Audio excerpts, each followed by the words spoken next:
What's up, friends? We're back in the food forest with another exciting video. How to get lots of free plants, just gotta get started. Check it out. We put one in and we got 7. Yeah. We move over just a bit, same story. And how the story goes, we got another one. These are all raspberries here. This one didn't go quite as crazy. Did our research. The weed we've been pulling, which we're going to keep pulling, it's purple dead nettle. It's edible. Takes down inflammation. It's got vitamin C. So that is coming through our food forest. We're going to take it back a bit, but we could actually be eating it. Ooh, there's a little wound we need to fix up on a peach tree. Come out and prune that. But I wanted to show you how you can buy one raspberry plant and end up with 7 a year later. And you can imagine that's just going to go crazy over there. That whole corner is going to be raspberries. Won't take more than a year or two and we'll be trying to keep the raspberries out of there. We clean this area up. It's ready for our mural. I'd like to do like a Roman style gardening mural. I think that'd be pretty neat. Pretty different. Got our wild blackberries that we've been mothering over here, just pulling the weeds.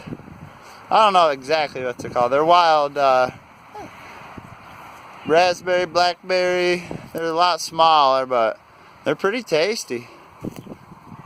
So we've been kind of encouraging them to go because we knew we'd have a little while to wait and get our own food in. So we had some of them last year. Shot at the peach tree. See, the pond really does go down. So we'd like to plant some edible stuff around the edge here. I got King Kong on the mind.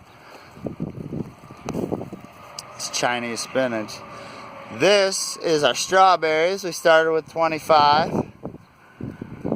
So you can see they're quite prolific. They'll really take off for you. And that's the idea here. We really like the idea of doing perennial and plant it once and it comes back. Now you might lose some stuff. That made me think of this over here. The grapes coming back here, I got it pruned up a little bit. I might do some more pruning on it. I'm wondering about some of our other grapes, if they're going to come back. This one and the one down here. But either way, as long as we got something going, I'll be happy. I can always put some more in. See if we can figure out what happened to the other ones if they don't come back. The reason I'm partially showing you that is I wanted to see if you guys could see what it took me 5 days to see. We put our fence on upside down.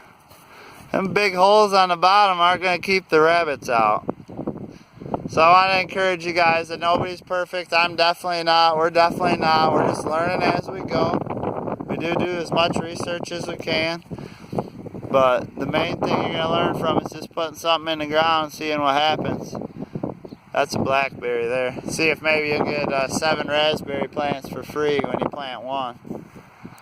These scallions are just came from being observant. I'm sorry, I keep calling them scallions. These are chives. This just comes from being observant. These were growing out of our front bed out into the grass. So I could have mowed these all summer, or I could have transplanted them out here. So now this whole tree is going to be covered in chives. This will just be a thick bed of chives pretty much forever. I got them spread out a bit, but they'll just thicken right in. Probably next year you won't be able to see any dirt around here. We'll be lucky to grow anything in with them. But that's a real good problem to have. So again, perennial. The chives will be back every year. We got more in the basement that we're going to put around each tree. We're going to have some chives around each tree. I like the idea of having some of the onion smelling things to keep the pests back. That was the main theme of this one. I like to go perennial as much as I can. I really like it when you can put one thing in the ground and have 7 of them the next spring. We can continue our theme here with that. So we got another bed of strawberries. These ones really, really thickened in. I think we started with 20-25 over here. There's got to be 100 plus. Oh, super exciting, guys. First time I